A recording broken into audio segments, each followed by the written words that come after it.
Watch this and your sense of movement will change forever. What looked like lightning in poetry in Bruce Lee fights was never just raw speed, it was a set of secret movement patterns, repeatable trainable habits that let him control distance, timing, and the opponent intentions.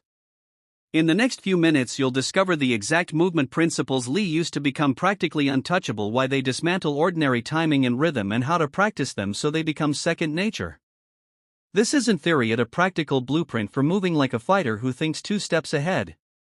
Introduction: Why movement patterns matter more than strength. When people praise Bruce Lee, they often point to speed and power, but those are outcomes, not the root cause.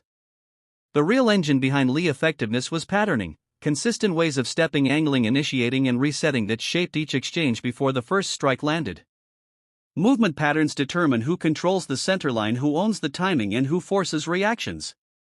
If you can build a small number of reliable patterns that solve common problems, closing distance, creating offline angles, neutralizing pressure, or resetting after an exchange, you suddenly have an entire vocabulary opponents can't easily read. This script will walk you through the patterns Lee favored, explain the biomechanics and tactical reasoning behind each one, and give you practical drills you can use in training to replicate the same advantages Lee exploited in fights and sparring. A short background on Lee approach: not a system but a method. Bruce Lee famously rejected rigid tradition and instead created principles that could be adapted to any real fight. Jeet Kune Do is best understood as a method for choosing what works. Movement patterns in Lee method are therefore pragmatic and minimalist. He preferred economy of motion, the shortest, fastest path to victory with minimal wasted movement. That constant search for the simplest effective motion is why his patterns look deceptively simple but are so hard to read and counter. Lee trained to remove telegraphing and to make attacks and defenses blend into single flowing sequences.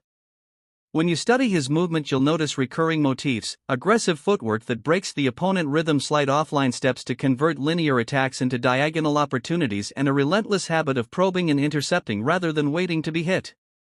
One interceptive step in the trap of the first move. One of Lee's most famous axioms was to intercept, to attack as the opponent initiates, turning their commitment into an opening.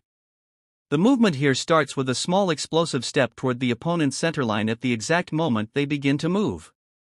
This step is not a full lunge, it's a controlled explosive command of distance that converts reaction time into initiative. Mechanically, this requires a loaded rear leg and a compact torso, so the step can be short but powerful.